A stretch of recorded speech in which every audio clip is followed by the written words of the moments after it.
Ayan mga kapatid, good morning po sa atin lahat. Nandito na naman po si Malo de los Santos para po magbigay ng reaction or opinion po dito sa mga isyung ang mga ibabato. Lalong-lalo na dito po sa mga musang.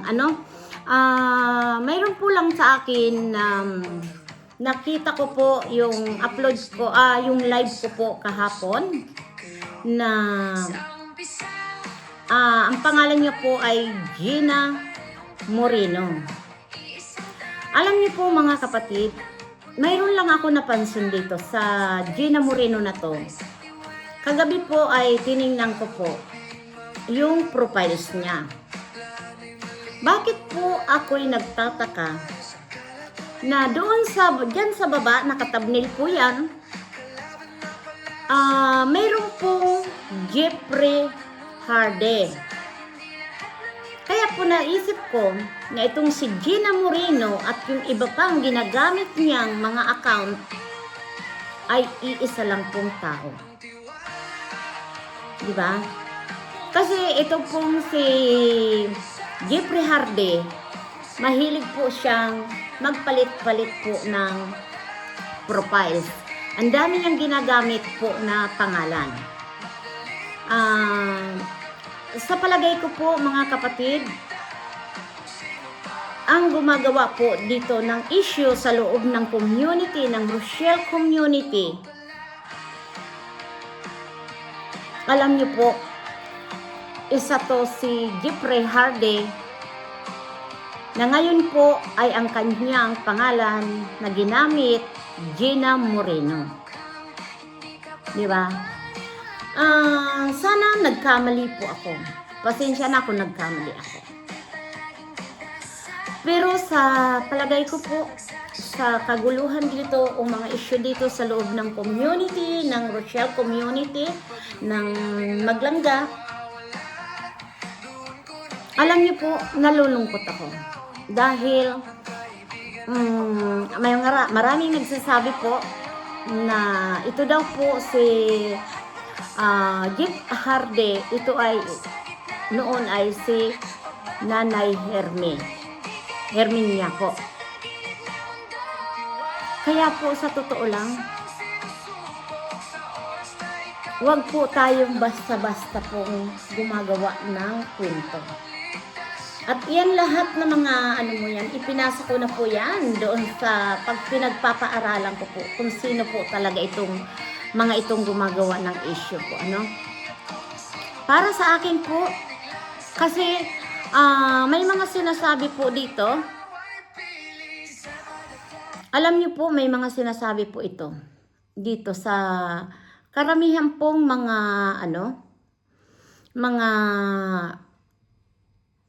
po ni Jeffrey Hardy. Ayan po,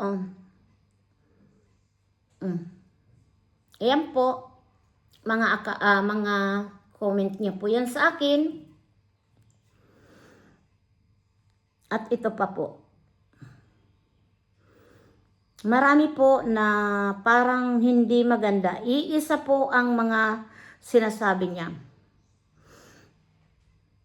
Yan, Jeff Hardy. Ayan po. Ito po at ito naman po, I think, mga kapatid, tingnan nyo na lang dyan sa thumbnail ko po, mga kapatid. Dahil nalungkot po talaga ako. Ayan, Gina Moreno. Ang profiles niya. At ito po, lalakihan ko para mabasa nyo po. Ito po. Gina Moreno. Ang sabi niya dito, Malu, one-sided ka. Malu, one-sided ka rin pala ni Balog. Alam mo po, makasabi ka na bulog. Kahit hindi na makatao ang ginagawa ni MC, nasaan ang katarungan na halata kita na one-sided ka rin pala ni balog. Balog, ha? Alam niyo po, yung mga ganitong mga sinasabi niyong balog, alam ko kung sino yung pinatatamaan mo. Pero hindi ko na lang babanggitin dahil hindi po maganda ang mga sinasabi mo. Kasi kinakampihan mo si MC. Doon ka na i-unsub na kita. Mag-unsub ka po. Total, hindi ka naman nakasub sa akin. Alam niyo po, Gina Moreno, ito lang ang masasabi ko kung sino man kayo. Gina Moreno, ang masasabi ko lang, wala akong pakialam kung ano man ang sabihin niyo. Dahil hindi ko na kailangan magpaliwanag pa kung one-sided ako or parehas ko po sila na sinusuportahan. Sino ka ba? No? Ang tanong, sino ka ba sa buhay ko? Napakikinggan kita. Ang sabi ko nga, yung mga musang dito, yun ang babanatan ko. At sasabihin ko sa inyo ang mga katotohanan, mga musang. Kung kayo, tumulong na lang. Pero ang masasabi ko lang sa inyo, unahin niyo po, mga musang, yung pamilya niyo. Dahil marami akong kilala po, mga kapatid. Marami akong kilala. Bato-bato sa langit ang tamaan po, huwag pong magagalit. No? Marami po dyan na kunwari tumutulong, may sponsor. Pero ano ang gusto? Para po sila maging bida sa paningin po ng tao, lalong-lalo na po doon sa mga tinutulungan nyo. Dahil ang gusto nyo po, kayo po ang masusunod. Kaya galit na galit kayo sa sinasabing nyong balog, no? Na sinusuportahan namin. Dahil hindi po kayo nagtatagumpay sa gusto nyong mangyari. Kung tumulong lang po kayo, tumulong lang. Na hindi po ninyo kukumanduhan ang tinutulungan nyo. At higit sa lahat, wala kang pakialam. Gina Moreno, kung sino ka po, pasensya na. Wala kang pakialam kung ang tingin mo sa akin one-sided. Sino ka ba para pakinggan kita? Sino ka ba? Sino ka ba? Wala akong pakialam sa mga sinasabi mo. Dahil kayo ay mga musang lang. Mga musang na mga walang magawa sa sarili nyo, kundi manglait ng ibang tao, sirain ang tao. Diba, Gina Moreno? Kahit sino, re-reactionan ko. Content din, di ba? Hindi ko re-reactionan ang dalawa. Kayong mga musang, mag-comment lang kayo. Iba-ibahin nyo lang ang mga account nyo. Dahil alam ko, iisa lang pong taong gumagawa ng ganitong mga kwento na tahi-tahi. Kaya, please, mga kapatid, mga kababayan, mga kalangga, mga Rochelle community, kailangan din po natin mag-iingat. Kung gusto nyo pong matahimik ang community, ang bawat isa, ano't ano man po ang mangyari, bakit hindi po natin pangalagaan ang community na sinimula natin. Diba? Ano man ang mangyari po mga kapatid, magkaisa pa rin tayo. Tulungan pa rin natin. Suportahan po natin para po napakaganda yung community ipinaglaban natin. Yung community na gusto lang po ang katahimikan. Ngayon, kahit po tayo mahati, na sinasabi nga nito ni Gina Moreno, na mga one-sided daw po, at isa na rin po ako doon sa pinaparatangan, magkaisa lang po tayo. Dahil iisa lang po ang hangarin natin, ang katahimikan ng community. Ipinaglaban nyo, tuloy-tuloy nyong ipaglaban. Huwag nyo natin sisirain pa. No? Kaya, ang masasabi ko lang sa iyo, Gina Moreno, huwag mo akong takutin, i-unsub mo ako. Dahil isa ka lang multo. Ano, musang? Ayan, hanggang dito na lang mga musang. Mga musang na walang magawa sa buhay.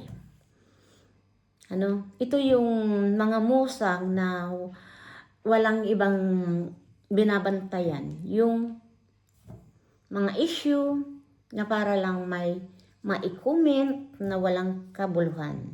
Magpapanggap, di ba? Hindi siya nagtagumpay doon yung Jeffrey Hardy, ngayon Gina Moreno. At marami pa yun po mga kapatid, kaya lang po talaga sariwa pa itong si Gina Moreno na nagpapabida-bida.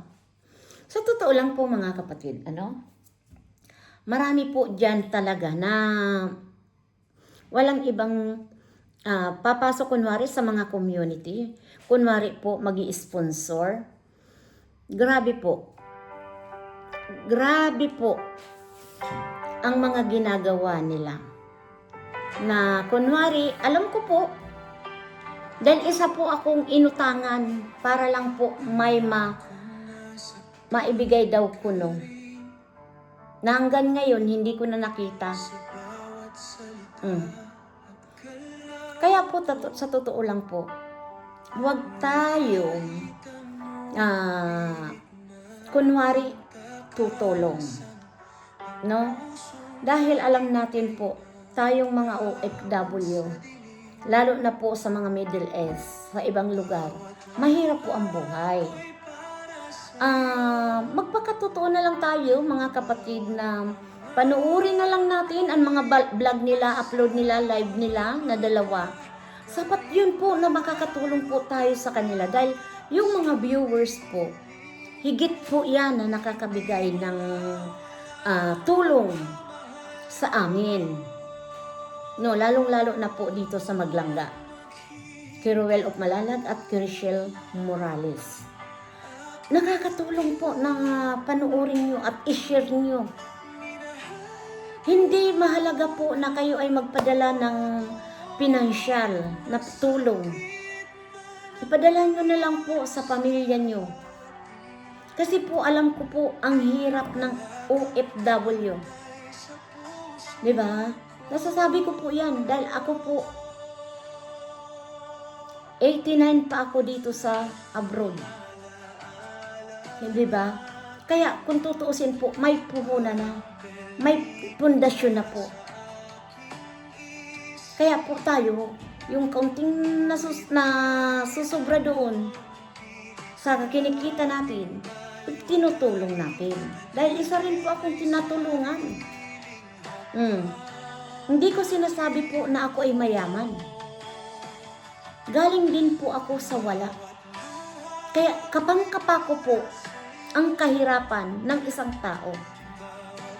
Kaya po ako, sinasasabi ko, more charity po ako kisa sa issue. Diba? Kaya alam niyo po mga kapatid, sana maintindihan niyo po maintindihan nyo.